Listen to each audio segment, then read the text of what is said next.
Good morning. The time is 5:31 on December 13th. I'm Madison Pergram, and thank you for joining us on Mountain News this morning. So if you're waking up on this Friday morning, you might want to get that rain gear ready. Let's go to meteorologist Kelly McShane.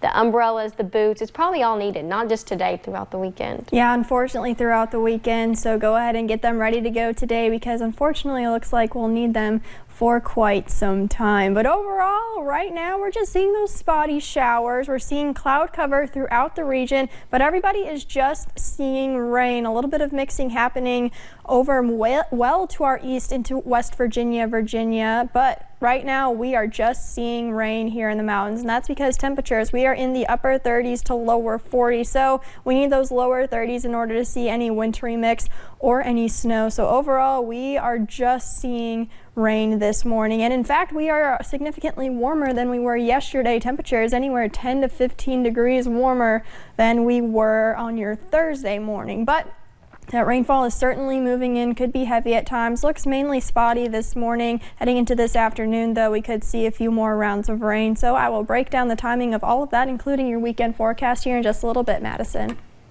Thank you, Kelly. Well, a string of catalytic converter thefts in Floyd County made its way to some of the area churches, bringing up issues of money and threatening their mission. WYMT's Buddy Forbes has more about the pattern of thefts.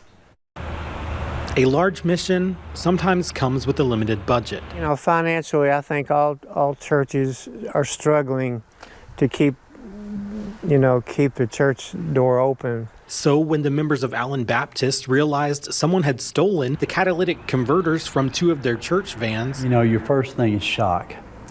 And then I guess, in all honesty, a little anger sets in. But the feelings did not stop with anger. It's the despair for the person who done such an act. And the thefts did not stop with Allen Baptist. The kids' morale, they're going to be so sad to find out that somebody has done this to their bus. The church van at First Assembly of God in Martin was targeted this week. Both churches say the vans are used to bring people in, and now they feel like they are the ones being put out. This is a backset on us being able to pick up the young people. And they do not know who they can blame, but they know what they can do. If Jesus could forgive the thief on the cross, we certainly can. As they pray for whoever is responsible. We pray for them. We hope that they will see the error of their ways and turn around, turn to God. And move forward in their mission. In Floyd County, Buddy Forbes, WYMT Mountain News. Now, church members urge the community to be cautious with their vehicles. Anyone with information related to the theft is encouraged to contact local law enforcement. And yesterday, a man pleaded guilty in connection to a Laurel County murder. Michael Collier will learn his punishment January 9th. Collier shot and killed his father-in-law 2 years ago. Two others, including his estranged wife, were injured. Collier pleaded guilty to murder and 2 counts of assault, and the recommended sentence is 20 years. And 2 people charged in a Laurel County murder case will appear back in court 2 months from today. Investigators say Christy and Joseph McFadden admitted they had a fight with Christy's mom, Sherry Rose, when she was stabbed to death last year. They also admitted to trying to clean up the evidence, and Michael Hinkle is accused of helping dispose the body. There is not a trial date set. And a grand jury will hear the case of a Knox County man accused of running off with a child and hiding in the rain.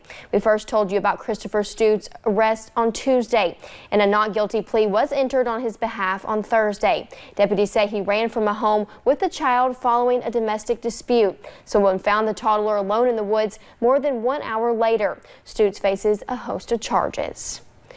And yesterday we learned of another Eastern Kentucky man convicted of murder getting out of prison. Before he left office, Governor Matt Bevin signed an unconditional pardon for Delmar Parton. He was serving a life sentence for the 1993 murder of Betty Carnes in Knox County. Investigators found her beheaded and in a 55-gallon barrel. Parton is now 63 years old. And a Kentucky state senator plans to introduce an amendment to the Constitution, reforming the governor's pardoning power. Republican Chris McDaniel says if the governor wants to use the power to commute and pardon sentences, he should be held accountable. The plan comes after Governor Bevin granted hundreds of commutations and pardons in his final days in office. Senator McDaniel's proposal would eliminate pardoning powers for the month leading up to an election, as well as the time between the election and inauguration. Some of the pardons granted by the governor have not been without controversy. Fayette County's Commonwealth's attorney says Bevin's actions have undone their work. And in many of these cases, juries consider. And these are not easy decisions for people to make. I mean, a great amount of time goes into not only the prosecution, but into juries. Senate Minority Floor Leader Morgan McGarvey is expected to hold a news conference later today on Governor Bevin's final pardons. And according to the Courier-Journal, he is expected to call on Attorney General-elect Daniel Cameron to appoint a special prosecutor to investigate a pardon made for a man convicted in Knox County. In that case, family members of Patrick Baker hosted a fundraiser for Governor Bevin last year.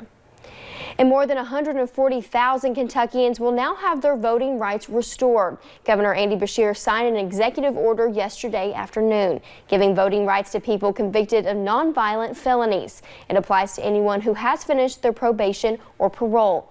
Previously, Kentucky and Iowa were the only states that did not have an automatic process to restore voting rights. And Dr. Wayne Lewis is out as state's education commissioner. He resigned after hours of negotiations yesterday behind closed doors. It all happened at a special meeting of the State Board of Education, made up of members just appointed by Governor Andy Beshear. And as Garrett Weimer explains, it all comes as the old members of the board question whether the new board is even legal. At an event at the Capitol, Governor Andy Beshear thanked Wayne Lewis for his service as Education Commissioner. With this change, I believe we can lift everybody back up and move forward together. At the Department of Education, state officials here insisted politics had nothing to do with it and won't as they seek to replace Lewis. This is really a return to what the Kentucky Education Reform Act intended. The appointment of a quality board of members to this board and a national search for a commissioner of education. That search is needed now that Lewis resigned amid negotiations during a special meeting called just to discuss his potential firing. His resignation accepted by board members just sworn in at that meeting, their appointments sparking legal challenges from previous board members. 3 courts rejected the previous board's pleas to stop this meeting from happening. Now those members tell us they have to talk to decide whether or not to keep challenging this all in court. The Kentucky Department of Education and our education system should not be the arena for rank partisan politics. Lieutenant Governor Jacqueline Coleman, who also serves as Secretary of Education and Workforce Development, says this fulfills a promise to put public education first. And we are going back to a time where public educators and public education systems are put first by people who have done the work and who have a proven life experience doing the work of public schools, and those are the folks who should be making these decisions. This is not political in any way, shape, or form. While critics are concerned about the precedent it sets, now the board will look for the firm to conduct their search for Lewis's replacement. In Frankfort, Garrett Weimer, WKYT.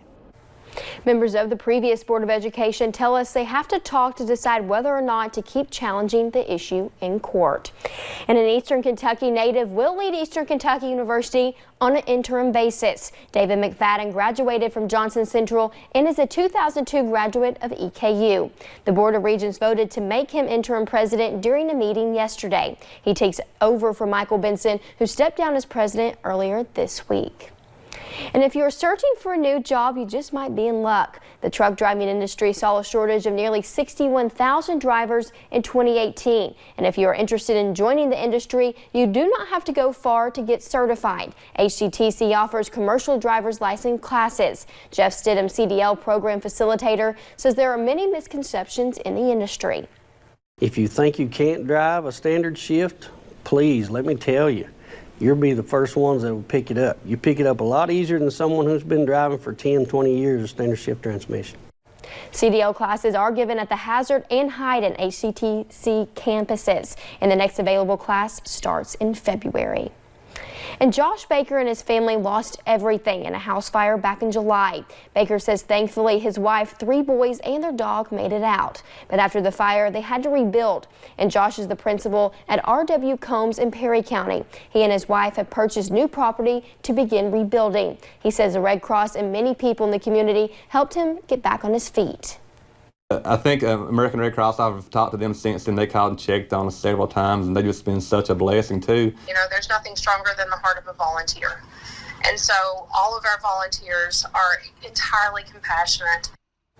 The American Red Cross is short on volunteers, especially for areas in eastern Kentucky. If you'd like to become a volunteer, you can find the link to do so on our website at wymt.com. And later, a tribute to religious and architectural masterpiece, the Notre Dame, that also incorporates seasonal flavor. Rain moves in just in time to ruin weekend plans. But hey, maybe they won't all be ruined. I'll have a look at that weekend forecast coming up next.